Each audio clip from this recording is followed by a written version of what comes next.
So are we all just going to ignore the fact that Dame Julie Andrews narrates Bridgerton?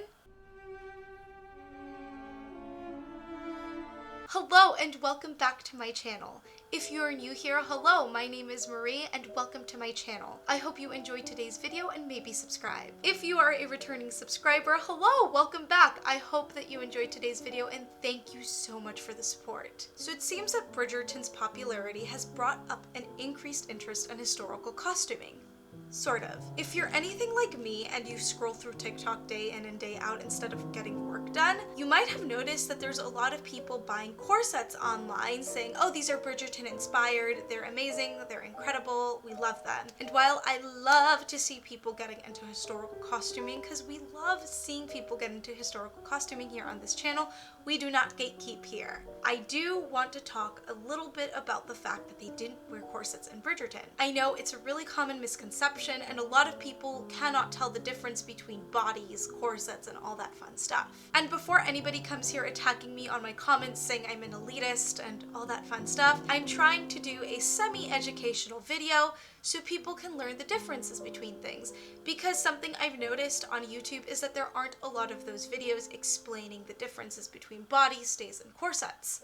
There's a couple of really good ones, but hopefully I can add a little bit more to that resource because it's difficult, especially when you're just starting out. We've all been there, and there's no shame in not knowing. But hopefully after this video, you will know what they actually did wear in Bridgerton if they didn't wear corsets. If they didn't wear corsets in Bridgerton, what did they actually wear? That's a great question. They wore stays. Season 1 of Bridgerton takes place in 1813, which in fashion history terms is known as the Regency era. In the Regency era, the main support garment was not a corset, but rather stays. Now, there actually were garments in the Regency era called corsets, but they're not the same as what we think a modern corset is.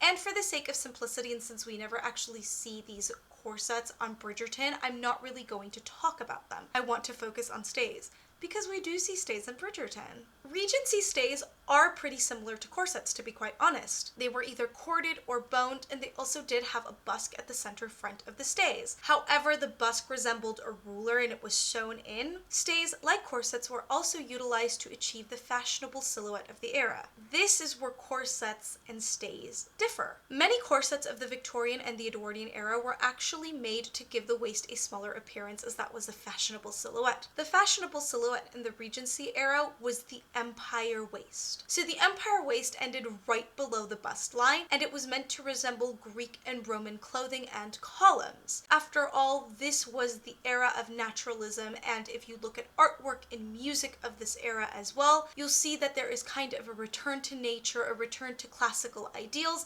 and that was certainly reflected in the fashion. So now that we talked about what the fashionable silhouette was of the Regency era, how do stays play into this? Stays were meant to raise that bust. You can see that through the separated and gored bust in the stays. They kind of act like shelves and kind of like a modern day push-up bra. And the stays were also meant to smooth out that silhouette. They were never meant to make the waist appear smaller because that wasn't the fashionable silhouette of the time. In fact, at one point during the Regency era, it was actually fashionable to wear a sort of padding on your stomach so it made you look like you were pregnant. Definitely the opposite of trying to make that waistline look smaller. The stays in Bridgerton are actually pretty accurate. It's obvious that the costuming team of Bridgerton did their research and actually put the ladies in proper undergarments as opposed to what some historical dramas do and put them in sexy modern corsets.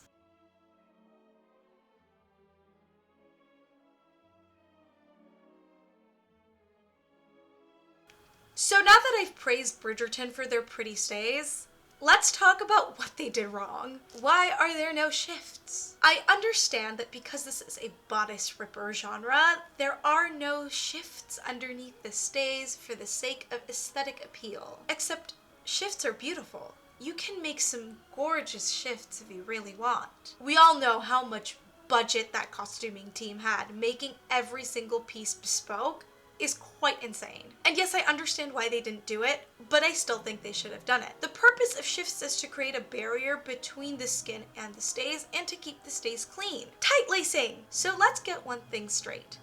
The majority of women never tight-laced. Ever.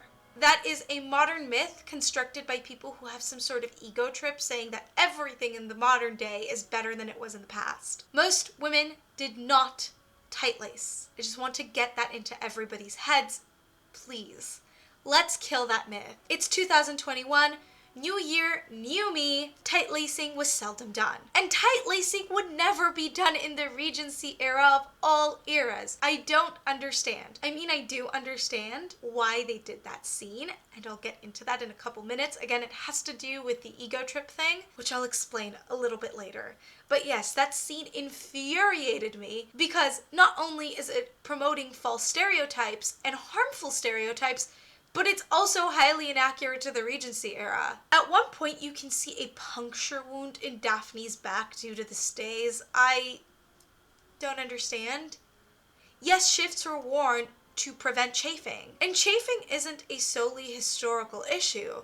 Modern day clothes can chafe if they're worn incorrectly or if you're wearing the wrong size. So let's talk about superiority complexes. If someone wants to show how women were oppressed and subjugated back in the olden days, they usually do it in TV and film with the corset. Not with the actual laws and regulations that were thrust upon women that actually did subjugate and restrict them, but with corsets.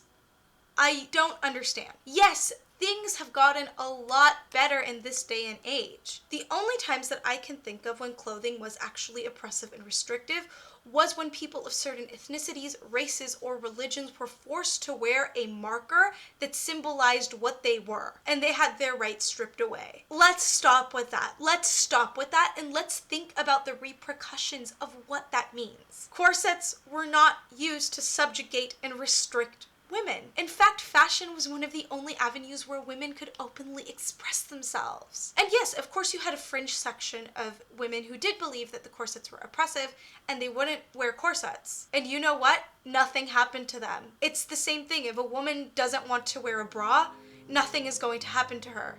She's not going to be jailed because of that. Women didn't have to wear corsets. Women didn't have to wear stays if they really didn't want to. Most women did because it was a supportive garment. So if we want to show how women were subjugated and oppressed in the past, let's focus on the actual ways that they were, such as laws and regulations. I mean, Bridgerton does a pretty good job with this when it comes to marrying for status and wealth. So I don't think they needed to show that the corset was oppressive when they show how society was actually quite oppressive and restrictive upon women. So now that I've talked a lot about stays and ranted a little bit, let's talk about where you can actually get some stays if you want to do something more historically accurate. So this corset from Amazon that everybody seems to be buying that is Bridgerton inspired is actually a cheap replica of an 1890s corset. And if you want to buy that, it's fine. But I'm just saying, if you want something more historically accurate, where would I start? Red Threaded has some incredible bespoke corsets, as does Etsy. Now these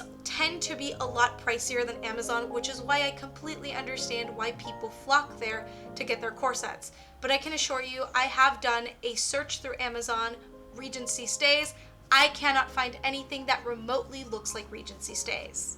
So if you do want a historically accurate look, and if you do want historically accurate stays, Red Threaded and Etsy are the places to go. And just remember that they do tend to be pricier because they are bespoke and handmade. They are not mass produced, and that takes a lot of time. But I understand that not everybody has that budget. So what if you want the silhouette, but you don't necessarily want to be historically accurate? Definitely try these bralette, bra tops, corset tops that I've seen a lot. And you can find them at Ross, at TJ Maxx. You can find these on Amazon. And they do kind of have the silhouette of a Regency short stay. So that's a great way if you want to do some history bounding, but you don't necessarily want to be historically accurate. Totally understandable. Everybody has different levels of comfort, and that's cool. And that is it for today's video. If you enjoyed today's video and you aren't already subscribed, please subscribe, turn that notification bell on, and leave a big thumbs up on this video. If you would like to see more of my sweaty, poorly lit face, please follow me on TikTok and on Instagram. I post on TikTok pretty constantly, and I post on Instagram whenever I want. If you would like like to see more exclusive behind the scenes content, including a costume analysis on Bridgerton, please consider becoming a patron today. None of my projects or my videos would be possible without my patrons, so a huge thank you to you guys. I will leave my link tree with all that social media information down in the description box below. Have an amazing week. Bye!